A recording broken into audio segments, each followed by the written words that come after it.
네, 안녕하십니까. 울트라비니군입니다. 오늘 테슬라 가격이 상당히 떨어졌습니다. 사실 아까 영상을 찍었어요. 영상을 찍고 좀 뭐랄까요, 제가 막 최근에 테슬라 구입하신 분들이랑 막 통화도 하고 그랬었거든요. 통화하면서 영상도 찍고 그랬었는데 좋지 않을 것 같아요. 그러니까 기분이 더 안 좋으실 것 같아요. 저는 사실 테슬라에 대한 이런 가격 정책 방침에 따라서 조금 비판적인 영상을 찍으려고 했었는데, 차주분들이랑 그냥 전화하면서 약간 농담 따먹기처럼 이렇게 얘기하고 그 분들의 기분을 뭐랄까요, 얘기하고 기분을 듣고 이러는 것 자체가 조금 현재 차주분들한테 별로 기분이 좋은 얘기가 아닐 것 같아서, 그래서 그냥 다시 영상을 찍습니다. 지금 모델 Y가요, 모델 Y 롱레인지 같은 경우에는 7,789만원, 모델 Y 퍼포먼스 같은 경우에는 8,269만원으로 떨어졌어요. 그리고 모델 3 같은 경우에는 후륜구동 같은 경우에 5,999만원, 퍼포먼스 같은 경우에는 이제 7,559만원으로 떨어졌습니다. 롱레인지는 아직 구입 못하고요. 5,999만원이면 제가 예전에 2019년 11월에 제가 모델 3 퍼포먼스 뽑았을 때 그때 가격이랑 굉장히 비슷해졌어요. 모델 3 퍼포먼스를 6,800인가? 그때 뽑았으니까 한 600만원 정도 차이가 나는 거죠. 600에서 700만원 정도 차이가 나는 건데, 여기서 이제 한 스텝만 더 내려오면은 어떻게 보면 2019년도 때랑 굉장히 가격대가 비슷해지는 건데, 제가 진짜로 드리고 싶은 내용은 그거예요. 와, 가격이 떨어졌어요. 와, 나이스. 그런 얘기를 하고 싶은 게 아니고요. 아시는 분들은 아시겠지만 제가 차량도 갖고 있지만 꽤 많은 금액이 주식에 들어가 있는 테슬라 주주기도 합니다. 테슬라 주식은 상당히 많이 올랐어요. 다행이기는 한데, 저로선 다행인데, 다른 방식으로 주식이 올랐으면 저도 기뻤을 텐데, 이게 차량의 가격을 떨구면서 주식이 반등을 했단 말이에요.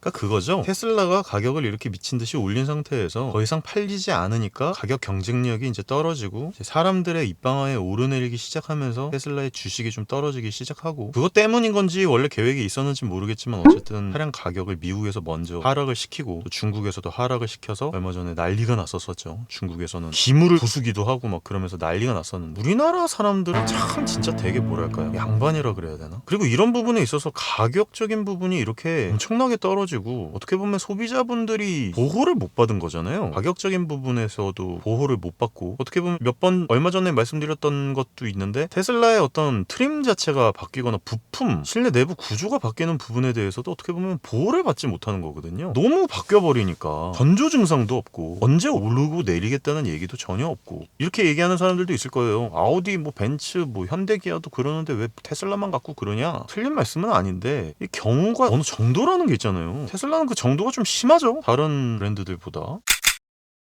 지금 어떻게 보면은 1억을 넘게 찍었던 차량이 지금은 보조금을 받을 수 있는 수준으로 떨어졌습니다. 얼마 전에 모델 Y 퍼포먼스를 구입했던 제 채널에도 몇 번 나왔던 포르쉐 오빠 있잖아요. 718 GTS 타고 다니는 그 친구, 모델 Y 퍼포먼스 뽑고 굉장히 좋아했었던 때가 생각이 나는데, 아까 통화를 잠깐 했었는데 본인은 굉장히 자위를 하면서 괜찮다라고 얘기를 하지만 눈물이 서려 있더라고요. 그리고 희준이 형도 지금 보면 얼마 전에 모델 3 롱레인지 뽑으셔가지고 되게 기분 좋으셨던 영상을 같이 찍었었는데, 오늘 카톡이 왔는데 굉장히 힘드신 것 같더라고요. 그도 그럴 게, 이 형이 딱 얘기하는데 좀 재미있게 말씀하시려고 이렇게 말씀하셨겠지만, 자기는 라이젠을 1,000만원에 샀고 손따를 500에 구입하신 거랑 똑같다고 희준이 형이 그렇게 얘기를 하는데, 되게 막 얼마나 스트레스 받을까.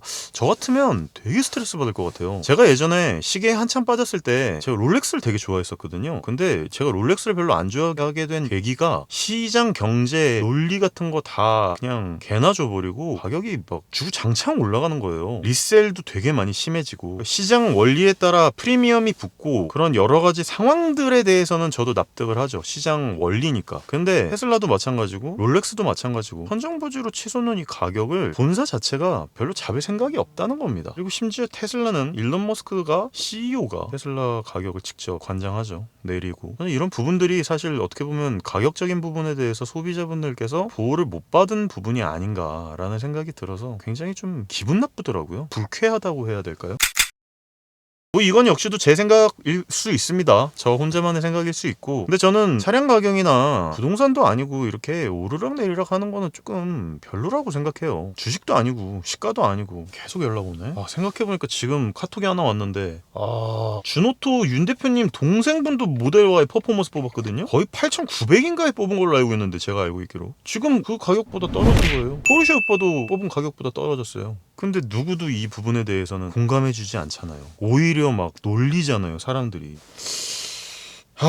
참 이런 부분은 저는 굉장히 부정적이라고 생각을 하고, 이런 부분이 어떻게 보면 오너 케어적인 부분? 제가 항상 얘기하는 테슬라가 오너 케어 진짜 못한다고 몇 번 말씀을 드렸는데, 테슬라가 뭔가 이런 부분에 대해서 너무 감성적이나 감정적으로 대응을 진짜 1도 안 해요. 되게 AI 같다 그랬잖아요. 로봇 같다고. 감정이 하나도 없는, 오너들이 이렇게 되면 어떤 기분이 들까라는 것에 대해서 생각을 진짜 1도 안 하는 것 같아요. 이건 좀 다른 얘기긴 하지만, 제가 FSD를 구입을 하고 943,000원이나 주고 엄청난 금액의 옵션을 구입하고 얼마 안 있어갖고 EAP라는 반값짜리 옵션이 나와버렸죠. 한국에서는 제가 구입한 FSD 가격이랑 반값인데 기능은 똑같아요. 저런 걸 낼 때 생각을 안 하는 것 같아요. 기존에 FSD 구입한 사람들은 뭐가 되냔 말이죠. 기존에 1억이 넘는 가격, 9천만 원이 주고 된 가격으로 구입한 사람들은 뭐가 되냔 말이죠. 저는 그래서 이번에 굉장히 높은 확률로 모델 S 플레드는 구입하지 않을 생각이에요. 모델 S는 구입할 돈도 없거니와 저런 큰 비싼 금액을 테슬라에 쏟는 것 자체가, 이거는 오바다. 주식이나 들고 있자, 돈 아끼자, 그리고 테슬라에 더 이상 돈 쓰지 말자 라는 느낌입니다. 저는 진짜 개인적으로 신뢰도를 굉장히 많이 잃었어요. 가뜩이나 없던 신뢰도였는데 테슬라에 대한 기대감이나 신뢰 자체가 아예 사라졌어요. 뭔가 유저들과 함께하는, 유저들과 같이 가는 그런 테슬라 같은 느낌보다는 오너들을 기만하고 유저들을 진짜 그야말로 공으로 보는 딱 그런 느낌이 들어서, 영 저는 테슬라라는 브랜드에는 참 정이 가지 않는 게 사실이네요. 어쩔 수가 없네요. 개인적인 생각이었고요. 저와 비슷한 생각을 하시는 분들도 계시겠지만, 또 저와 굉장히 다른 생각을 하시는 분들도 많을 거라 생각을 합니다. 그분들의 생각도 당연히 존중하고요. 테슬라를 좋아하거나 사랑하지 맙시다 뭐 이런 얘기를 하는 게 아니고요. 그냥 이런 가격이 떨어지는 부분들을 방어해주지 못하는 부분과, 방어는커녕 이런 부분에 대해서 유저 케어를 진짜 1도 하지 않는 이런 모습들을 보면서 역시나 제 판단이 맞았구나 라는 생각이 듭니다. 돈은 잘 벌 것 같아요, 테슬라가. 이만 마치도록 하겠습니다. 다음번에 더 좋은 영상으로 찾아올 수 있도록 하겠습니다. 감사합니다. 오늘까지 뵙겠습니다.